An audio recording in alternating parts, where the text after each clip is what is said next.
Fakes left, now taken off. Gonna run for it. They got it! And there he goes! Inside the 10 to 5. Oh, the play of the year in the NFL. We are back with episode 8 of the Buds Mafia podcast. Great weekend for the Buds, great weekend for the Leafs. Trade deadlines next weekend. Before we get into that, how was your weekend there, Jackson? Good. I didn't do much. Worked on Saturday. Just did nothing last night. Got Chinese food with the wife, and not doing much today. Going over to her parents' house later, celebrate her mom's birthday. Shout out Kate. And other than that, not much. How was your weekend up in? It was good. I went to London on Thursday for her actual birthday. Shout out my girlfriend. She turned 23. Went Thursday after work. Went for a nice burger. I had an incredible burger. It was 2 smash burger patties, a bacon jam. I love bacon jam. Some hot pepper jelly on it, and then some goat cheese. It was unbelievable on it. Very good. Called the Bungalow. Yeah. Went there Thursday, Friday, worked from her apartment while she went to class. Then did nothing. Then on Saturday, we went out for some drinks at Moxie's, which is a little too fancy for my taste. It was very, very nice, but one drink there, it was like $20. So that's one drink and go. And then we went to this place called Cowboys, which is the complete opposite of Moxie's. It's just Cowboy Bar or Club. That's right beside her place, which is nice. My type of Cash bar. only. They have $3. There we go. That's huge.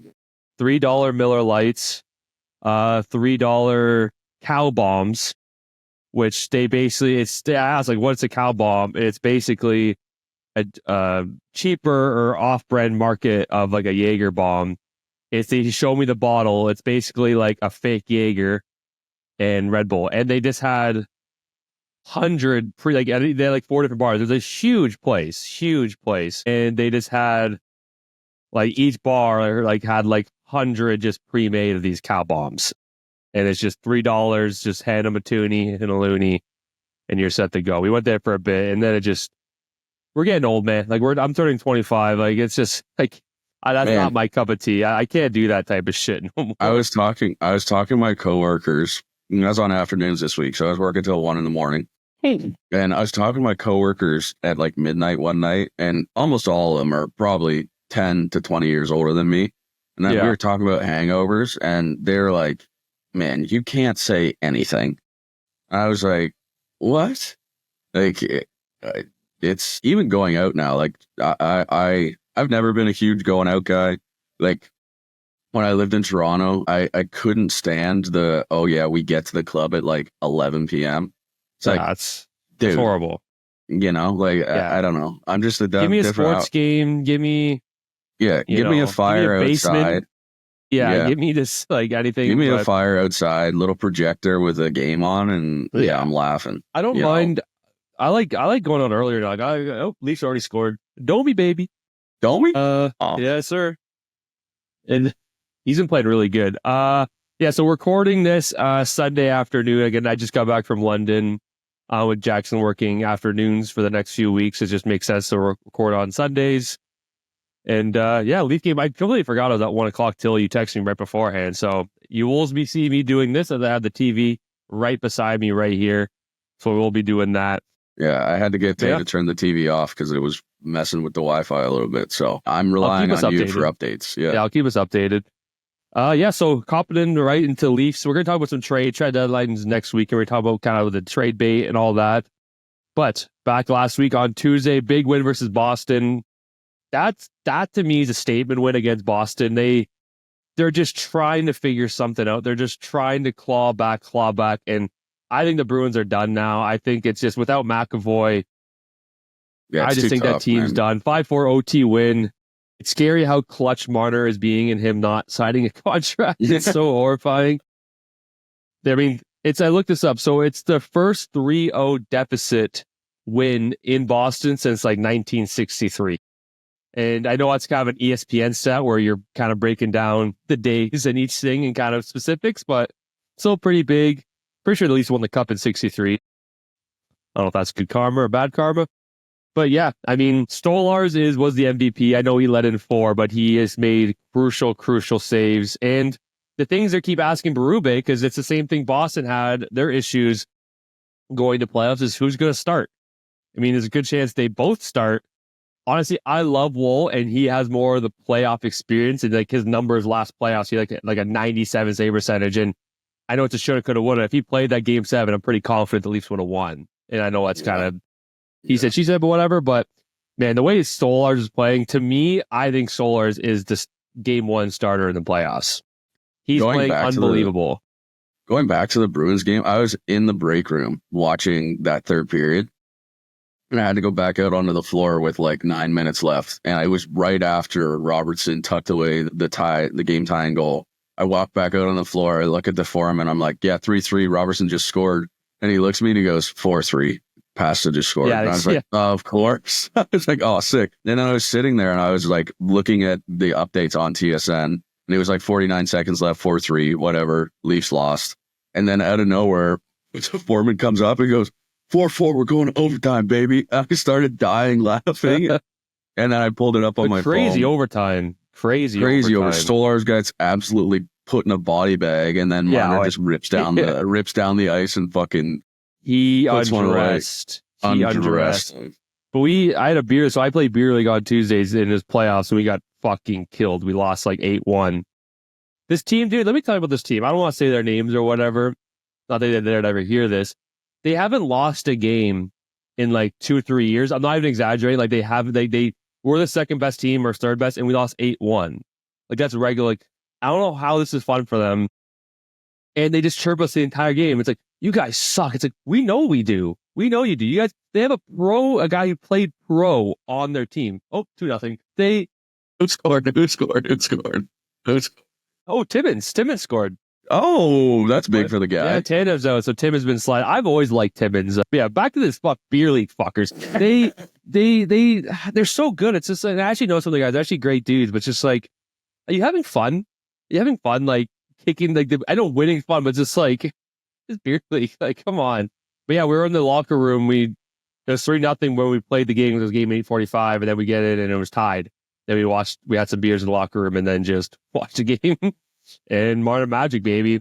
But didn't came out of cost, so Tanev hurt. Leaving the game in a sling. But I don't think it's serious. I think there was possibility he could have played on Friday, but I think he's just taking a few days off. I mean, the Leafs, they're in a good spot, winning games. I mean, they're playing Pittsburgh, and obviously things are going well as of now, so I don't think they need him. I think this guy's a warrior. I think he's played with like a broken ankle. He's played with so much, so just take the time, take another week or so. But Nylander hurt. I think he is playing. Yeah, he's playing. Yeah. I don't think it's anything serious. He was kind of holding his wrist a little bit, but Berube, after the game, was like, it's nothing serious. Like, and we're like, oh my God, he didn't play overtime. He's just like, yeah, because it was a fresh wrist injury. He's like, I'm not going to do anything out there. So and you already secured, as soon as you get into overtime, you secured a point. So it's then Boston is so far out of it that like 1 point doesn't make a huge difference. No. Oh,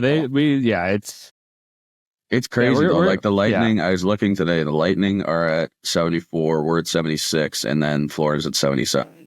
I'll tell you, these Florida teams, like we'll talk about Florida and the trade, but dude, Tampa's scaring me. They are a hell of a team, and we know that there are big trade deadline players. Dude, Vasilevsky right now is playing out of his fucking mind. And the past year is the reason they couldn't go on runs. Yeah. Hagel and Cirelli coming off like the Four Nations. Hagel has been on an absolute tear. He was second star of the month. He had like 14 points in like 10 games. Yeah, and John Cooper is just riding the... He's an animal. I loved his interview with he was on Spin Chicklets recently. Chicklets was just so good. So he was a lawyer, right? He was a sports agent, and he just handles questions, and he just sounds so much smarter and superior than anyone else. Yeah. Like he just handles these questions, and he's so articulated and everything. But yeah, I'm scared of Tampa. The reason in the past where after their kind of dynasty, they kind of slipped off. Toronto, you lost to Toronto in the first round, so obviously things weren't going well. You lost to Florida last year, and it was because of Vasilevsky. I think he was a big reason why they just couldn't succeed again, because he was their anchor. And right now he has like a 2.2 goals against. He has a 9.2 save percentage. Like he's probably right behind Hellebuck in the Vezina right now, which is scary. That's the reason why Tampa is so successful, is because of their goaltending. And when he's playing good, you know they're going to make a move. You know they're going to get another player. I don't know who, maybe a Brock Nelson. I think they were in on Seth Jones, but he obviously was to Florida, which we'll talk about. But these Florida teams, man, they're scared. They're getting scary, and they're just going to keep building up. So at least the Toronto needs to make a move by the weekend. man, the two Florida teams and like Washington's horrifying how good they're playing. Like So Ovi is, first of all, he's on crack. I don't know what's going on with that guy. I went into this year like, I was saying to my dad, I was like, I think it takes him 2 years to break it. He's 10 goals away. He might break it by the deadline. Like it's ridiculous. And I can't see in a world that if he breaks it this season that he doesn't retire. Like I don't know though, like this team, have you seen like the behind the scenes clips of this team? They look like they're having the most fun I've ever seen a team. You see like the Panzer Maker dance clip or whatever? I love that. Oh, it's so good. That this morning. It's hilarious. It's so good. And they're just having fun. And like they have so many young prospects coming into, young players playing good right now. I mean, Ovi, he's like, fuck it, I'm playing good. I may want to get to 1,000 goals, which I think that's a bit of a stretch. He'll be like 100 away, but fuck, man. But he'll be 40 next season. I don't know. It's just crazy. It's crazy. Yeah. Like it doesn't remind, but when they won the cup against Vegas, it was like he was firing on all cylinders. He gave it all he had. Yeah. And it's just like, I mean, if he broke the record, like picture perfect season, break the record, win the cup. Obviously, we want the Leafs to win, but you'd be hard pressed to be super upset if Ovi won the cup, broke the record, and then retired. Like that's a. If they went on a run and they won, or at least maybe even lost, like like he's retiring. He's like, I gave it all I had. I'm 40 years old. Yeah. Let's go back to Moscow. Let's just hope it's not like the fucking Eagles last year. You fucking go 10-1, then lose every single game and get voted in the 10-1, first round. then you go to the playoffs 11-6. And lose to Baker Mayfield. Like nothing against Baker, love Baker, but I couldn't really watch any of this game. I was out with my girlfriend, but I saw some highlights. Again, Stolarz, one of the best goalies in the world right now. Arguably, his statistics show. Matthews, I think Matthews needs to be a lot better. You can say all you want how he's strong in the puck, he's getting assists, he's winning faceoff defensively. He scored 70 goals last year. We need you to score. It's like, but he's doing so many other intangible stuff, like he's doing so much. But it's like, I don't care. You're getting paid over $13 million a year, the highest annual salaried player right now. I know Draisaitl contract kicks in next year, but score goals. I know it's easier said than done, but it's like, you can be that lockdown second way, two-way center, yes. But you still have to score. We don't need you to be, like a Philip Deneau who's like a second line defensive center who doesn't score.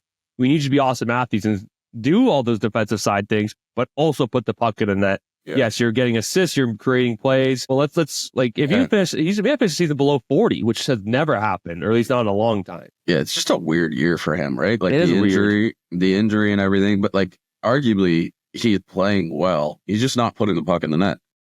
Like yeah. You know what I mean? Like you need to score goals. You're getting paid money, but it's like, man, just fucking, if you're gonna play well, like, and if that's his role that he has to take this year to help the Leafs get in, then make plays. But also when it comes to playoff time, like we need him and Mitch and Willie and JT to consistently, I don't know, it's horrifying. It's horrifying. It's coming week. So, I mean, they play the Sharks tomorrow. Should absolutely kill them. Obviously, Penguins, weaker team, already up 2-0. Should get that win. So, that's huge 4 points if we can get that. Then Vegas on the 5th. And then the last game before the deadline, or I think Vegas I think the deadline is the 7th, I believe. 7th or 8th. I think it's the 7th. And then the game right after the 7th is Colorado, then Utah. So, let's take a look at the trade bait board. There's some big names, and a lot of them are tied to Toronto.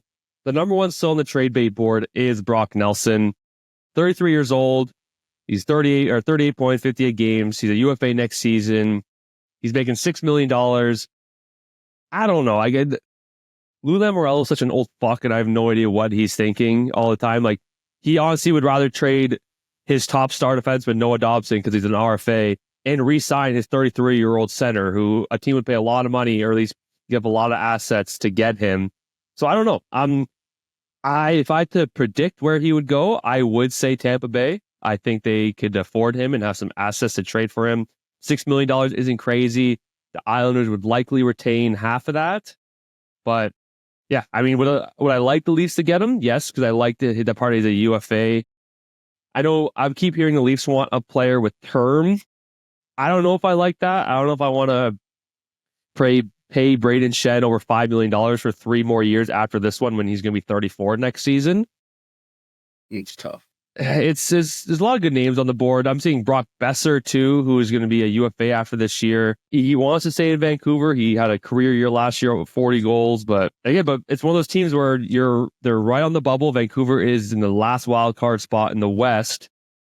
Do I think they're going to make it? No, I don't. But especially with Hughes hurt, so I don't know. Do you just give up Boeser for a lot, or hope you can sign him, or lose him for nothing? So if you're a Vancouver fan this year, like. It's been horrendous, dude. Especially with Petey playing like me on my beer league games on Tuesday. Like, it's just horrendous how he's playing. Like, it's just if you're,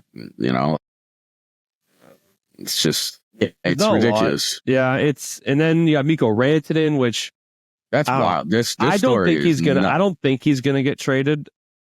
I don't think he will. They had a tough loss against Edmonton last night. I actually watched a bit of that at the bar. He just doesn't. It shows the Makar and McKinnon effect. You can put an above average, fast, skilled player with them, and he's going to put up points. Nature's is dominating right now. Yeah, dude, he's playing crazy good, and he's making $7 million. And it's like, hey, we have this kid for $7 million, and yeah, we'll in 2 years we'll have to re-sign him. But okay, we'll give him 10. Like, that's fine.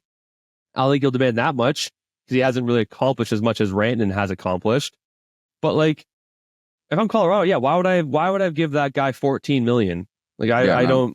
So the trade's looking like a genius move by Colorado and Carolina, man. They are just in sorts. I don't think they'll trade him because even though his value is so high, because again, if you retain that money, you're getting a 50 goal score for $2.5 million, like I said, and you have to give up a lot.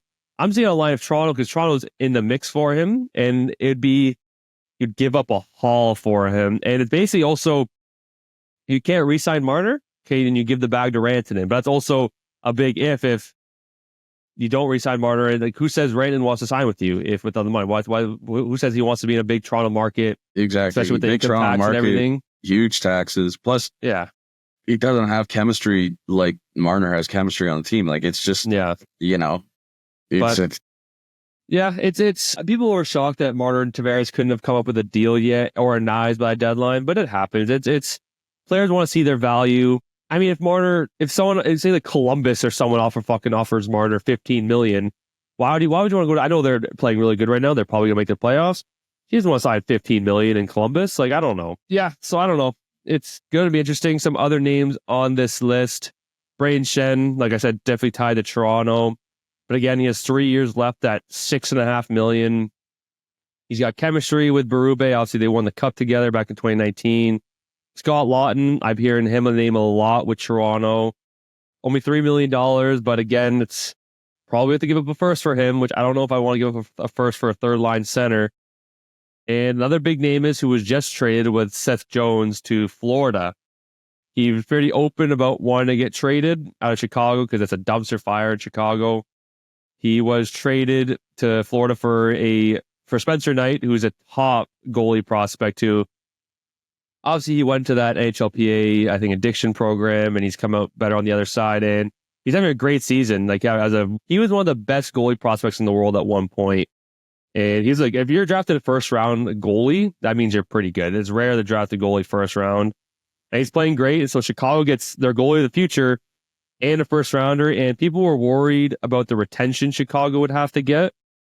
But I mean, I know we have 5 years left, but you're only retaining 25%, which I think comes out to 2.5. So I mean, $2.5 million for 5 more years with the cap going up is really nothing, especially if you're Chicago. And you get a first rounder and a top goalie prospect. I don't really see the need out of Florida doing this. I don't think Seth Jones screams at me as a top NHL defenseman. You're paying him now $7.5 or $7 million for 5 more years, where you also have to sign Ekblad this offseason. So that basically means Ekblad's gone. You cannot sign both of them. So gives you good depth though going into the trade. No, for sure. It's an all-in mentality. And now, their decor looks insane. It's just 5 more years at $7.5 million, and you have to re-sign Ekblad, who, I mean, is hit or miss. But I think Ekblad's better than Seth Jones. But yeah, I think they saw the deal and they saw the assets they had, and they want to repeat. So I don't blame them. But definitely a good trade for Chicago in my end. I definitely think they came out on the better side of that. Yeah, Chicago's just, man, just fucking, it's hilarious. Ever since the Four Nations, this guy's come up on my TikTok feed. He's a Bruins fan, but he's from the States, and he films his reactions to certain games. I think I've seen this kid. And he just hates the Leafs, and he was watching the Leafs Chicago game, and the Blackhawks scored first, and then the Leafs win, and it just pans to him after the game, just so defeated. It's so funny. I watched that guy. He's funny. He just sits on the couch, just watches the Boston Bruins be fucking horrendous. Any of the reaction, like there's a guy who's a Dolphins fan, and it's my favorite. Whenever the Dolphins play the Bills, or whenever the Bills win the playoffs, he loses his mom. God, no, I love it. But from the trade deadline, there's not much other names like Brandon Tanev. I mean, I like him for Toronto. Ryan Donato is having an incredible season in Chicago. But yeah, I mean, I'm hearing both Shens could come to Toronto. I've been saying this for months now. I've been saying it. We don't need another defensive defenseman like Luke Schenn. We have so many of those guys. We need puck movers. But I will say Morgan Riley's been playing phenomenal these past few games. Like that Boston game, I think he had 4 points. I think the break for a lot of these players, plus being able to watch just some of the most competitive hockey that has been on in years. Not saying that the playoffs isn't competitive, but even John Cooper and all the other coaches afterwards came out and they're like, the first game was the fastest paced hockey I think I've ever seen. Yeah, it set the tone. This is not an all-star game. Yeah, it was ridiculous. So it's like being able to watch that hockey, plus having a break, and then having to backfill a little bit too, right? The guys who came back to these teams, they're obviously a little bit tired, and that's why as well with like Austin and Mitch and Willie have been playing crazy good, and Austin's been setting up plays, but like giving them a little bit of time ever since the break has been, you gotta wait it, be patient, and if it just leads to them being fucking lights out in the playoffs, then I'm happy. Yeah. By the way, I was basically guaranteeing a Toronto win, but the game is tied now. Yeah, so that's just classic Leafs. Who scored for the Penguins? Cal. Yeah, so we got a game, so you will see me snapping my neck every now and then. But yeah, I kind of want to talk about some bad. I want to talk about some post-Four Nations award predictions. I mean, we're already halfway through. We're at kind of the 60-game mark. The MVP could go to a few guys. I think the main two dogs are McKinnon and Leon Draisaitl. I think I'm leaning more towards McKinnon back-to-back. Not that, I mean, Draisaitl has over 40 goals. He has, I think he has like 12 more goals next to the second guy. But like, you have McDavid. I know McKinnon has McCarr, but I think this Colorado, the Rantanen trade almost improved his chances to get MVP because, we swapped stars and the other guy is not playing well. And the new guy's playing just as good, who people thought Rantanen was better than Natchez. Yeah. So I think it proves how valuable Nathan McKinnon is, and he's leading the league in points. So I think it's between those two guys. I wouldn't be surprised if Hellebuck's in the mix. I mean, Winnipeg won like 11 games in a row. What you're trying to say, Nathan McKinnon is the Josh Allen of the NHL. Just you said it. Everyone who uses him, Yeah, it's just... I love that. So I could see it both ways. But yeah, I mean, Art Ross is probably going to be McKinnon. He's going to end up with, I think he's at 90 points now. Vezina, lock it up. It's Hellebuck. I don't think anyone will doubt that. I mean, Vasilevsky's making a push for it. I mean, he would probably be a nominee, but it's going to be Hellebuck. The Rookie of the Year is interesting. I mean, it's Celebrini, Hudson, or Matt V. Michkov. Michkov's leading in points right now. But I think I don't want to say Canadian bias because that's not fair. Celebrini's played great. I mean, I think he has more points than any forward on Vancouver, which is hilarious because Vancouver's in the playoffs and San Jose's dead last. Seeing Celebrini and Will Smith, like seeing their relationship, it gives me a little bit of a soft spot for the Sharks. Like they're going to be really good. They're going to be really good. And I'm not going to lie, the teal jerseys and everything, like I kind of like it. Yeah. I mean, they're last right now, but they're going to get another high pick. It's a great draft class this year for them. We'll talk about the draft later on, but they're last. They're playing good, and I mean they're going to have an insane future right now. I haven't watched much of the Canadians, but like Hudson started the year off firing, and you haven't really heard too much of his name recently. It's because Montreal was winning. They're not really winning anymore. They were pushing for the playoff spot, and now I mean Kirby Dach's out for the season. I feel bad for that kid. He was drafted in 2019, so 6 years ago, and he's played just around 200 games, and he was like third overall pick. It's tough. Because he's played good when he's hurt. He's played good when he's healthy. He just couldn't figure it out. It's another knee surgery, so that stinks. But yeah, Calder, I think he'll go to Celebrini. I think Hudson's had a great year. I think Mishkov's having a great year. But I think Celebrini he's dominant in the faceoffs, and he's just on a horrible team, and he's just putting up numbers. So I'd probably give the Celebrini, but a lot of season left. Selke, I could not tell you who was going to win the Selke. It's usually once you win it once, you're usually in the nominees. I mean, there's always Barkov, Kopitar. Who else am I thinking of? Nico Hischier. So it could be any of those guys. I have no idea. It's probably, I'll give it to Barkov again. He always seems like the number one two-way center. And then Norris. I think it was going to be Hughes, but I think Hughes has missed too many games now. So I think I'll probably give it to Cale Makar. He's leading in points. He has like over 20 goals right now. I'd probably give it to Makar as the... Yeah, it's always interesting because like I never really paid attention to the hockey awards until like relatively recently. Yeah. We're just actually figuring out who it's going to be because obviously with the NFL awards, like I can probably pretty well tell you who's going to win. Yeah. With NHL, it's like there's plus just so much saturation with the amount of players in the NHL versus the NFL. Oh, yeah. I mean, obviously there's a lot of guys in the NFL, but it's pretty easy to pick. It's the stars. Yeah. Whereas in the NHL, I feel like there's more parity to who could win depending upon the year that they have. Plus the injuries, like you're mentioning with like Quinn Hughes and stuff, and guys missing time. So it's super interesting. Yeah. Some other trades that happened as well. The Seth Jones one yesterday. Minnesota acquired Gustav Nyquist from Nashville for a second-round pick. Just depth. He's a solid, you kind of put him in that middle six. Just more depth for Minnesota because they've been facing injuries as well. In Colorado, interesting trade. They acquired Jimmy Vesey and Ryan Lindgren from New York for Calvin DeHaan, Juuso Parssinen, and a conditional second and fourth round pick. New York media is just as or even harder than it is in like Toronto media. They harp on their guys. They've been all over Lindgren. I mean, he used to be a warrior. When New York would go to the conference finals like every fucking year, he was an animal. Like he was that Chris Tanev, that left-handed shot Chris Tanev. But he's having a very tough season.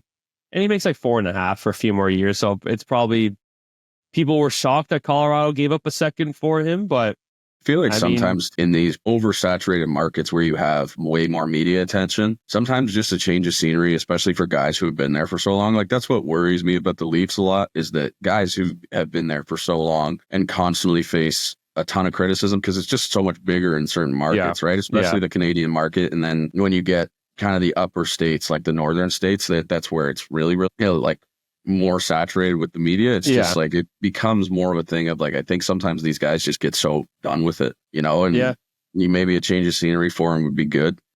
And I think as well too, like you go to Colorado, we just talked about it. It's hard not to play or elevate your play to the guys you're playing with, right? Like you've been in New York all year. New York's playing like, they're just so mid right now. They're so mid. Like they're still on the boat. They can still make the playoffs. You know what I mean? But it's such a mid team. When you're going to Colorado, who, I mean, they're not at the top of their division, but they're going to make the playoffs. You play with a guy like McKinnon and Makar. A great place to live, a great place to play, and the media is not that crazy, especially if you're not the top guy. So I think he'll turn it around. I think that's a fair trade for Colorado. I think that's a good depth move. By the way, 3-2 Pittsburgh. So yeah, I think Crosby just scored. So. For him. Good for some. Don't do anything since the fucking Four Nations tournament until God. I was talking about this with my coworkers. I was like, if there's a game the Leafs are going to lose, it's going to be against the Penguins. Because it always seems the Leafs can be on any skid or any winning streak and then just lose to a team that has like 4 losses in a row. Right. Fucking mind-boggling. Yeah, so that's kind of all I got for hockey talk. I mean, we talked about some of the free agents, or not free agents, the trade deadline bait. Yeah, so let's just quickly go back to it and kind of who do we think that each player will go to. I think Brock Nelson will go to Tampa Bay. That's my prediction. I think Brock Boeser is going to stay, but he would likely move somewhere else. Mikko Rantanen's, I don't think he's going anywhere. I think the Leafs will end up getting Braden Shen. Scott Lawn, if they get Braden Shen, I mean Scott Lawn's off the table. Versus Susie, Vancouver. I could see a team like Tampa Bay picking him up. But then after that, just so many guys, just so many different options. Jake Evans of Montreal is good. I keep hearing Dylan Cousins, the Vancouver, Trent Frederick. So a lot of big names, but I think Tampa Bay is going to be a big name is coming. Be a crazy fucking week, man. Yeah, I'm excited. Week. I'm here in Toronto with Colin Parayko too, which I would love. I don't know. So their assets that they're playing around with is Cowan, Minton, next year's first. They don't have a first this year, I don't think. And their first round pick from last year, Ben Danford, a guy who they just drafted. Of those things, I think you give up Cowan. Of all those four, I'd rather keep Minton over all of them. I think a big two-way center is a lot more valuable than some kind of skillful kid who kind of crumbles in the... I shouldn't say crumble, that's not nice, but like who hasn't really shown too much. We haven't seen. And it's tough too, because you don't have a ton to look at for him, but like Minton this year when he's played, he's been hard on the forecheck, been able to find the net but been able to find the net. And, Cowan's just, I really think the World Juniors hurt his stock a lot. For sure, dude. And it doesn't matter about, you could say the media attention's unfair or the critics is unfair, but it's like, dude, you're a professional athlete on a global scale. Yeah. So when the big game shows up, you got to perform. That's, it's the narrative in every sport. It's the same with Lamar in the playoffs. It's the same with Josh against the fucking Chiefs, Yeah. So we'll see how this kind of week goes. That'll definitely be glued to Twitter and kind of keeping up with the moves, but ready to switch over to some football talk. Obviously, the Combine went on. Combine's huge. But I love this time of year, especially listening to the GMs talk. I love that they're giving Pat McAfee more airtime, especially at these events, like especially with the Combine and stuff like that. His show is just so big. And it's huge. Especially from a player's perspective. I mean, for a kicker, he's probably the most respected kicker that I've ever, other than like Adam Vinatieri, but because of his media presence and everything. The Combine's huge, real quick. The amount of numbers that some of these guys are putting up. There's a guy from Texas A&M who was 250 and ran a 4.8 or 40. Jesus Christ. There's another guy who got compared to, he's a safety, and I think he's 6'4", 220, which is big for a safety. And it's his huge numbers, for a safety. I can't remember. I think he played for South Carolina. Okay. I can't remember his name, but they compared his statistics to Derwin James, who's an all-pro safety, plays for the Chargers. A tank, yeah. And so Derwin James is 6'1", like 210 or something like that, 215. Right. His vertical jump was like 40 inches. This kid's vertical jump was 41. His 40 time was like a 4.4 or like a 4.5 or something like that. Jesus. And this kid ran like a 4.4. It's just his broad jump was 11.6. Derwin James's broad jump was 11. So just an athlete, obviously. Yeah. And South Carolina was good this year. Like they were good. Yeah, they gave Alabama an absolute run for their money. That was a crazy game to watch. Yeah, So it'll be interesting. Just out of kind of the actual draft stock, like Brandon Beane came out and said he is basically not going to hold to trading away a first round pick to get an absolute game changer this offseason. And given everything that is going on in the league right now with, all these names coming up, like a Myles Garrett, a Max Crosby, and you can let me know if the Leafs scored. Yeah, how you looking? I'm keep looking. The Myles Garrett situation's crazy. Like the GM came out and said they're looking to just give him the absolute bag. And it's like, man, he does not want to stay. His agent came out and was like, no, like, we want to go somewhere. We want to win. Myles Garrett's not getting any younger, and if the Bills have to give up their first round pick this year to get Myles Garrett, I'd be happy. Yeah. That being said, I don't love that Brandon Beane just loves to trade away first round picks, especially come draft day. Yeah. Considering it's led to the Chiefs getting Patrick Mahomes and also Xavier Worthy. So I don't love it. But at the end of the day, if they can bring someone in, that'd be huge. Yeah. Other news, Stafford staying in LA, which is huge for LA. I think LA can go out and get a younger quarterback to kind of be the bridge, have Stafford do this year. I mean, he played well, right? Like he great, please continue to play well throughout most of his entire career. He just started his career in fucking Detroit. Yeah. So I think that's huge for LA. I think it's huge for Sean McVay as well and all their receivers and assets they have. Their defense is awesome. We've talked about it ad nauseum with, Braden Fisk and Jared Verse and all these other kids who are playing super, super well. So I think LA is going to be pretty good. Changes a lot of the narrative surrounding Aaron Rodgers because the Giants were supposed to be in the running for potentially getting Stafford as kind of their bridge guy. Yeah. That's the main team I heard of Stafford going to was I'm hearing Aaron Rodgers to maybe the Giants now. I'm hearing the Jets maybe retaining him. I doubt that. Yeah. I really doubt that. Did you hear what Aaron Glenn came out recently said? he said, like, because basically, I think like off the bat, they said they're not going to resign Aaron Rodgers. They may backtrack on that, but they basically like they're not bringing back Aaron Rodgers, right? And Aaron Glenn was like, yeah, that's not the first move that people are going to be upset. He's like, I'm going to make moves that maybe will upset people. You see what he said in his recent press conference. So you know what? Aaron Glenn, you have to have respect for him for what he did with Detroit and the defense and how many injuries they had. And, I really do respect him. Defensive-minded head coaches in the NFL, there's not a lot of them. There really isn't that many. Salah, I don't even see it. I came to the other ones. McDermott's defensive head coach, right? I think what Detroit needed, though, or not Detroit, New York needed is a defensive-minded head coach. You have the weapons on offense. You have Breece Hall. You have Garrett Wilson. Devontae Adams, I don't know where he's going to go. I'm very curious. I've heard 6 different teams. I heard Pittsburgh. I heard back to Green Bay. I've heard Vegas. I've heard so many different teams they can go to. So it'll be interesting. But yeah, the draft is going to be very interesting. Washington getting Deebo Samuel, like a 5th rounder. I love that for them. Even though he was injured last year, had a little bit of a spat with the front office in San Francisco. I think him, like we were just talking about, change of scenery. You have a young quarterback. I think that really helps their running game too, because Deebo Samuel can be very agile with end arounds, swing passes, stuff like that.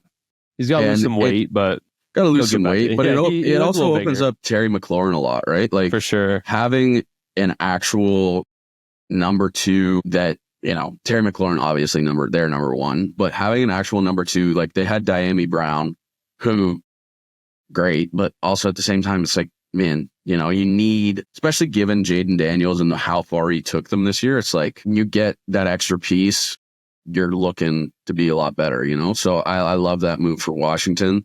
I like it for San Fran too. I mean, they unloaded, I don't know how much he was making, like $20 million or something off the book. So I think it was a good trade for both teams, honestly. I think for San Fran, it opens up the possibility of maybe getting someone in free agency, but also opening up your availability for paying Brock Purdy. I was going to say, it's Purdy too. Do you think they re-sign Purdy? Or do you think he stays in San Fran? I think he does. Yeah. I mean, realistically, not an amazing year this year, but so many injuries on that team. I'm hearing possibly Nick Bosa's getting moved as well, which is crazy.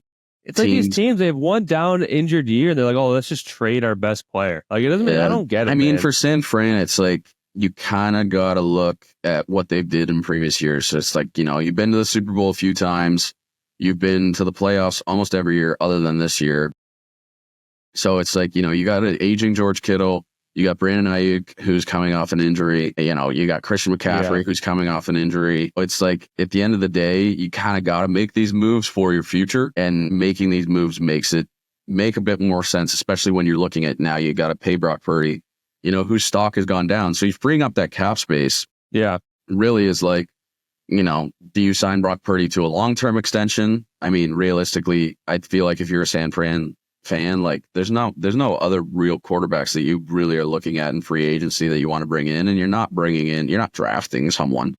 Maybe you draft someone late to be, a good, third stringer, but yeah, I don't know. This draft is so interesting, man. Like, I'm very excited.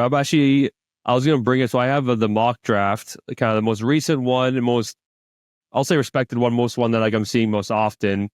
And I'll go through the list here. So this is as of February, I think 26. This is a few days ago. Daniel Jeremiah. So Tennessee's first. He has Abdul Carter going first to Tennessee, who has this. Doesn't he have to decide? Isn't there recent news about him about having surgery or deciding to have surgery? He doesn't have to have surgery, but apparently what happened is he had a stress reaction in his foot. Right. Couldn't tell you what the fuck that meant. Not one bit. That's right.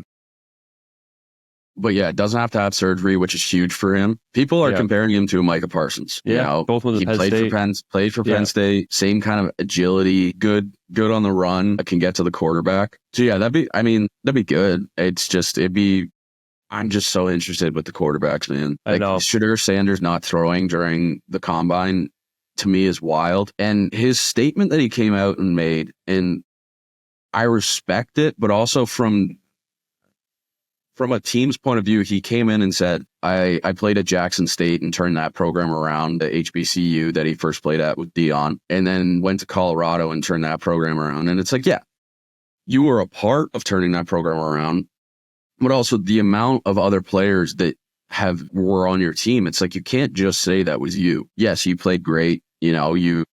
Colorado went from a 1-win team to an 11-win team in a matter of a year. Then the next year they played really well. And, that's large in part due to the fact that you had a good team with a good head coach. And like, you can say what you want about Dion as a head coach and that he shows favoritism, but it's like every head coach does. Yeah, of course. And if I'm an NFL GM and I see him saying that he turned around college teams, it's like, man, congrats. The NFL is so much different. You see all of these star players in college come into the NFL and get absolutely wrecked. Or rarely do you see Jaden Daniels, and even Caleb Williams played amazing, played well this year for what he was giving. But I don't know, it's such a toss up between him and Cam Ward, in my opinion. And, I see all these videos of those two training together, and Pete Carroll's watching from the sidelines, which I'm not going to lie, I love the Pete Carroll head coach get for Las Vegas. I think it's huge for them. Having someone who's experienced, who's always happy, like we talked about previously, always smiling, I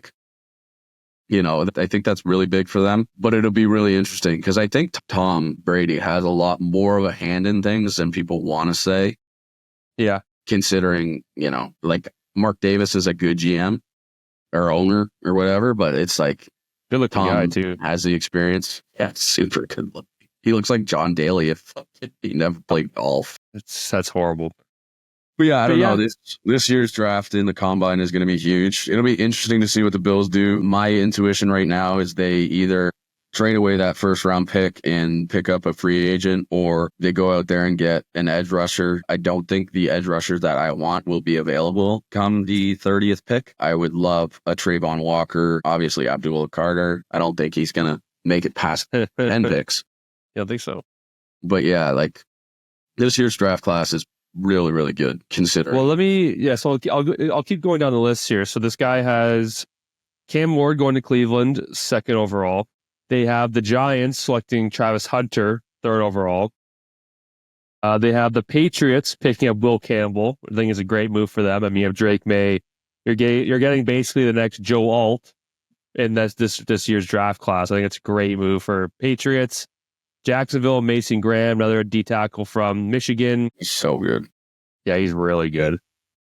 Yes, he has Sanders going to Vegas, which seems like that's what's going to happen. He basically already said it. The Jets, Tyler Warren, tight end out of Penn State. I remember when we were watching him in the playoffs, I knew he was that good. I know we were betting a lot on Tyler Warren. I didn't realize he's a top 10 pick. I will never forget. They played USC, and they had this weird lineup where Tyler Warren snapped the ball. They had all of their offensive line on the other side and then receivers on the line, so it's a legal formation. Snaps the ball, runs a post route down the fucking center of the field, jumps 4 feet in the air, makes the catch over the defender, and I was like, man. And then watching this kid come playoff time too, he was big. Good at blocking. I think he will translate well. I don't think he'll be like a Brock Bowers where he's just absolutely out of the game. Explosive, yeah. Yeah, he reminds me more of a George Kittle-esque kind of guy where he can make those big plays, but also just a big body who can block. Yeah, and that'd be a great pickup for the Jets too. That'd be huge. It'd be huge for the Jets. That's what they projected for them is the Jets. So then Jalen Walker, Georgia edge rusher going to Carolina. I like that for them. Their offense in the second half of the season or last few games, they definitely seemed to figure it out. They just couldn't get a stop on the defensive side. So I think getting an edge rusher for them would be huge. Let's scroll down to here to see who they have the Bills getting. Scroll all the way down. They have the Bills, obviously at pick 30, getting Matthew Golden, Texas wide receiver. That's who they projected. Yeah. They have. I've seen a bunch where it's the Bills are drafting receivers in the first round, and I think the reason is because of the uncertainty regarding the Mac Hollins and the Amari Cooper and re-signing there. It'll be really interesting to see what happens with Cooper Kupp. But yeah, I don't hate Matthew Golden for the Bills. I think he's a smaller wide receiver kind of for overall. Considering you just came off of drafting Keon Coleman, I don't know how much I love it. Yeah. I wouldn't hate it. I mean, having another threat where he can come in, create chemistry with Josh in the first year, and then hopefully excel. But the way I see it for the Bills is you kind of got to go all in. Like the window isn't closing. You have Josh Allen as your quarterback. I don't think the window is ever closed, but at the end of the day, you kind of, at some point, Bean and McDermott got to make some sort of change to get over the hump, beat the Chiefs. Like, their schedule next year is, they play all their big games at home. They play. We were looking at the games. We want to go to a game, and we're looking at the home game. It's like, yeah, so they play Cincinnati, Philly, Kansas City, Baltimore. They play all their home games are insane. All their home games, and then obviously they have to play the Patriots, the Jets, and the Dolphins at home. Which I think the Patriots are trending with Vrabel in the right direction. Dolphins are going to be good, man. Especially if they draft that old lineman, Drake May's getting better. Vrabel coming in. Did they get Josh? Is it Josh McDaniels or just Josh McDaniels is back? He's back. Is he defensive or offensive? I forget. I believe he's there. I can't remember. I believe he's there. No, I can't remember. I don't. But yeah, I mean, so they're trending, man. I think they're gonna have a bounce back year. But Dolphins are in disarray. At some point, you're going to see Tyreek go. Jalen Waddle, I think you're going to see him as a feature piece to be moved as well. That's crazy. The Miami, arguably, one of the years, I mean, they had about some injuries. At one point, they had the best number 1 receiver and the best number 2 receiver. Like, you know what I mean? Like, Jalen Waddle is the best number 2 receiver. Like, since they beat the Broncos 70-20, ever since then, they've trended in the wrong direction, and the Broncos have trended in the right direction. Like, next year is going to be huge. I think Bo Nix is going to excel. I think we're going to see Caleb Williams actually get the Bears kind of a little bit on the right track. I don't know if they're a double-digit win team. I think they may be high 8, 9. It really depends on how well Caleb Williams plays. And I think he'll have a good year. I think he'll have a good year too. I think he'll have over 3,500 yards. I think he'll have over 20 touchdowns. I think he'll have a good season. I think they're really going to dedicate him. He's going to grind with Ben Johnson. I heard rumors that, I don't know who their offensive coordinator was this year. I think they fired him, whoever it was. I heard that they never met. I heard that Caleb Johnson or Caleb Williams, the other guy who came. Caleb Williams apparently said he basically watched film on his own. Like, the offense where they would never watch film together. I mean, Caleb Williams is he speaks out a lot, so maybe that's all crap. But I think him and Ben Johnson are going to be dialed this offseason, so we'll see. Yeah, I think you have to. I don't know. It really depends. It depends on the organization, right? Like, certain organizations you can go into, like Kansas City. Did you see the team report cards that came out? Yeah, apparently the Chiefs owners are the worst in the league. They've always been rated near the bottom. I don't know why. The Bengals' treatment of families was graded an F. Yeah, I heard about that. How insane is that? Who is the top rated? What's the best organization? I think it's funny. The best overall, I'll pull it up here, but I think the best overall was no, it's a losing team. I want to say Atlanta. They love that owner in Atlanta. He literally nominated himself in the Ring of Honor. Yeah. So report cards for 2025. Good Lord. The Cardinals, treatment of families, D+, food and dining, D-, nutrition, B, locker room, F-. It's not impossible. That's insane. How bad it is. Bills, we kind of averaged around a B+. Treatment of families, we got a B+, B-. Yeah, the only thing we received a lower grade on was our training staff, which is wild considering they literally brought a man back to life. We're on the board. But yeah, weight room, we got an A. Yeah. Here we go. Bengals. Treatment of family, F-. Food and dining area, F. Some of these report cards are ridiculous. Some of these report cards. But yeah, Atlanta, A+, B, A-, A+, A. I mean, hey, Kirk Cousins signed there. But yeah, I don't. Yeah. So we're the Chiefs. I heard the Chiefs ownership is not well liked and they're not really very well respected. Yeah, ownership for the Chiefs is a C-. Okay. Head coach is an A+. Yeah. Surprise. Yeah, Andy Reid. Locker room D-, but everything else is in and around a C or a B. And I mean, realistically, you got to look at how much money these teams have. Oh, yeah. The fact that you can have a team that has an F- on their treatment of families is insane. An F- is fucking wild. Yeah. How's that even possible? It doesn't make sense. Washington has an F for their locker rooms. It's pretty crazy. But then you look at all these losing teams. You look at the Jacksonville Jaguars. They're averaging, other than their treatment of families, is also an F, which is wild. But their average is probably around a B. You look at the Colts, a C, probably around a B. Yeah. Dolphins are like gold star. A, yeah, it's ridiculous. Like, yeah, so it's, I don't know. Some of these teams, I think it's just more focused on winning, and some of these teams, make these guys as comfortable as they can. And obviously, there's certain areas in the fucking NFL that you're looking at, like certain actual geographic areas where the weather is like, you live in Buffalo in the goddamn wintertime, you're not going to have a fun time. No. Same with anywhere in Ohio. Minnesota. So I don't know. It'll be an interesting NFL season. I think the big names that we're on the lookout for are really just Myles Garrett, Cooper Kupp, potentially Max Crosby. I know he wants to win. I don't know what Vegas is going to do with him. It'd be really interesting to see. But yeah, I'm curious. Aaron Rodgers, obviously. I feel like maybe the Giants do take Aaron Rodgers potentially and bring in a younger quarterback. It worked with Jordan Love. We talked about it before. So we'll see. Yeah. So this basically wraps up our football talk. Obviously, I mean, the draft's not till like April, so we still have tons of time. And we're going to hear a lot more news, a lot more trades, a lot more things will happen. But we'll wrap it up here with the PGA and kind of the rest of our segments. So the highly anticipated Cognizant Classic is going on right now.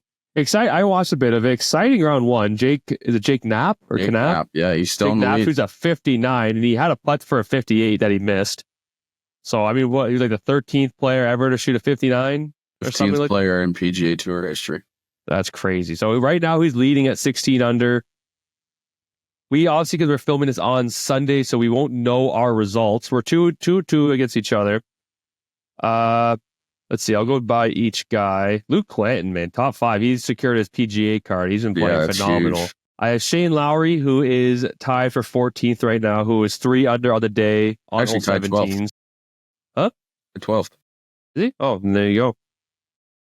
I have Ricky Fowler, who's 1 over through 2. Not a good start for me. He was like top 5 at one point. You have Minwoo Lee, who is tied for 23rd, who is 2 under through 15 right now. You have Jordan Spieth, who dropped down to 20, who's tied for 23 as well, who's even through 7. And I had Sungjae Im, who was cut, and you had Adam Svensson, who was also cut. So look at all the Canadians fucking missing. Yeah. So I think I am leading because I think Fowler and Lowry are, they're both ahead of Minwoo Lee and Jordan Spieth. So I am leading technically right now, but a lot can happen in the next few hours here. Damn, next a lot weekend, of big names missed the cut, man. Who else missed the cut? Lucas Glover missed the cut. Camilo Villegas, Harry Higgs, Danny Willett. Wow. Oh, wait, by the way, he's just because we're on golf. Did you watch Full Swing? I haven't watched it yet. I watched it over the weekend, and I watched it kind of during work on Friday. It's unbelievable. It was emotional. They had a segment on Gary Woodland, which I was in tears. It was so and this Latin guy, I think you just said his name, Camilo Villegas. Yeah, so because he had a story about his daughter, which was I was younger. I was bawling my eyes, dude. It was so sad. My favorite thing, Camilo Villegas used to read a putt. He used to have a famous way that he would read the putt. He called it the Spider-Man. He'd get down. So he's the spider. I've heard yeah. Okay, and I used to do it whenever I play golf with my dad. And I'd look at him, I go, but no, he won last year. I want to say the Barracuda.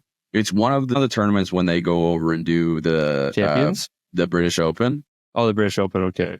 And I think the week before, everyone always plays like the Scottish Open. Camilo Villegas won, and it's just heartwarming. Like the story about his daughter is absolutely horrible. You got to feel for these players. And the thing that I think about golf that gets me so invested is because you fall in love. Obviously, in sports, you fall in love with the individual, but all of these people have such different stories. And you look at a Tiger, a Rory, and then you look at all these kind of outside players like Luke Canton, who got his PGA Tour card, like Tom Kim or all these other guys. Like, I truly, truly love just watching the PGA and getting to know these individuals, and especially when you're just watching on a Sunday and anything can happen.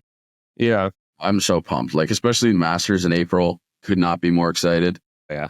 Players coming up soon too. Like, it's huge. Huge. Yeah, I definitely watched Full Swing. I love Full Swing. I've always watched it, and season 3 is really good. I really liked it. They follow Scotty a lot, Rory during that U.S. Open kind of. Since we're on disaster, golf, did you see Bryson maybe coming back to the PGA?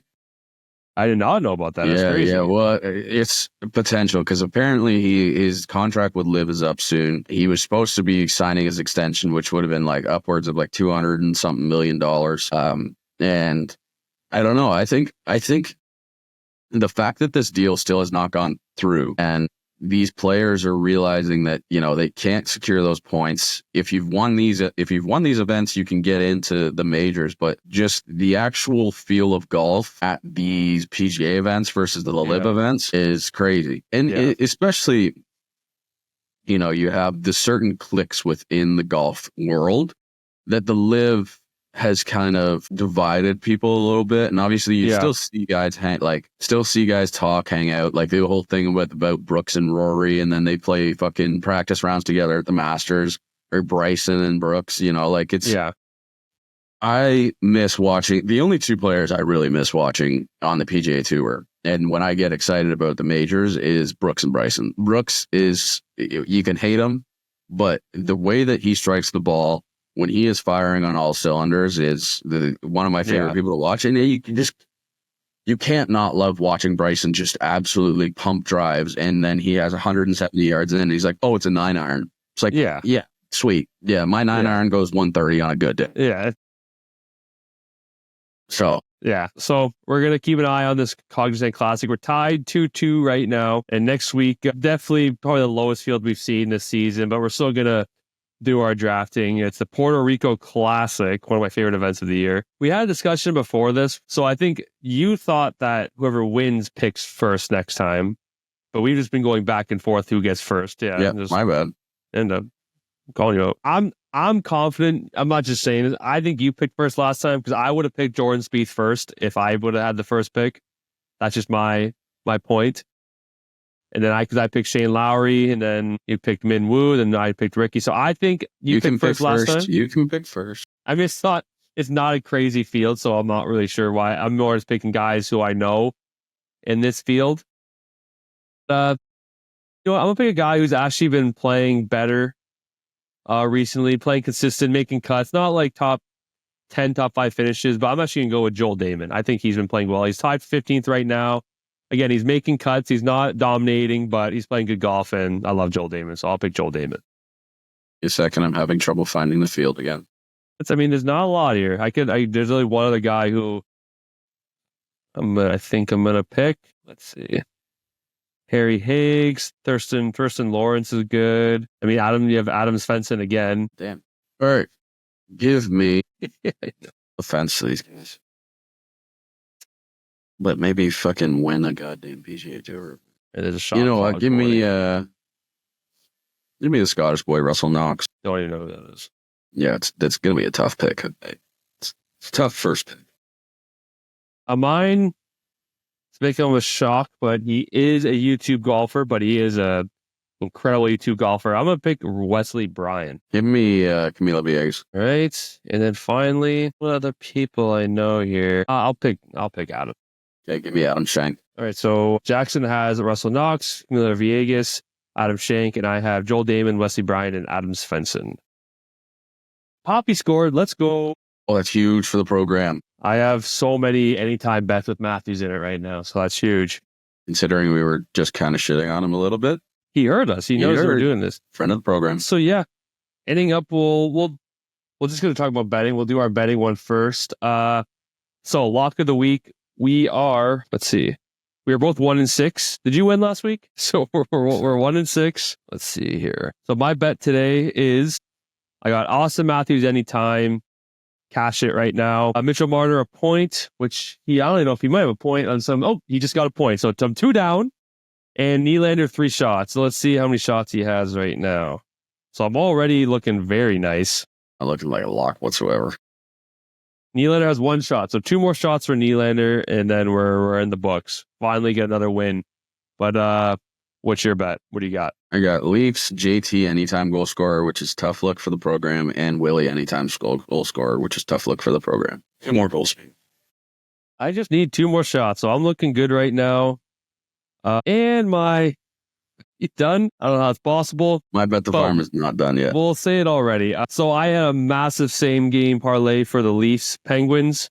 I had Matthews 5 shots, Nylander 3 shots, Matthews anytime, Crosby anytime. They both scored. Nylander anytime, Leafs money line, but I did say under 6.5 goals. There's 6 goals right now, so that's a tough look. Well, it says X, but it's 3-3. So, I mean, oh yeah, there's going to be another goal. So, yep, lost that one. Yep. Forgot about the math. But we'll keep going the other ones. I had Vegas money line, New York money line, Dallas Stars money line, Hurricanes money line, Minnesota money line. And it was 20 cents to win 300. So I will put it on the books that I am already 0 for 7. All right. I got a plus 200,000 bet the farm this week. We start in Toronto or in Pittsburgh. I got the Leafs anytime or Leafs money line. I got the Bruins money line over the Wild, which it's crazy pick. Yeah. Nearly plus 130 underdogs though, so you never know. I got the Hurricanes over the Flames, the Blues over the Stars, the Rangers over the Preds, the Devils over the Golden Knights. And then we flip over to basketball. Here we go. I got the Nuggets over the Celtics. Yep. Which big is game. Tough considering it's halftime and the Celtics are up 61-48. Mind you, the Celtics the other night were up like blew them massively to 22-3 in the first quarter and lost like 116-109.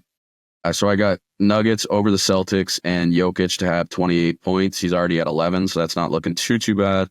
I got the Cavs over the Trailblazers and Darius Garland to have 25 plus points. And then I took the Raptors over the Magic, which is a crazy bet. And I got Scotty Barnes to have 20 plus points. So it's $5 to pay out 13,000. Let me tell you, I feel pretty good. Feel not too bad. You've been betting the farm more than I have recently. But yeah.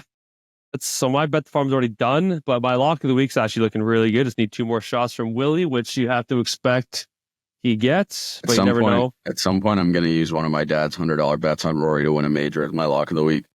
We have one bet that we made together that it was a boost that we saw for the first tournament.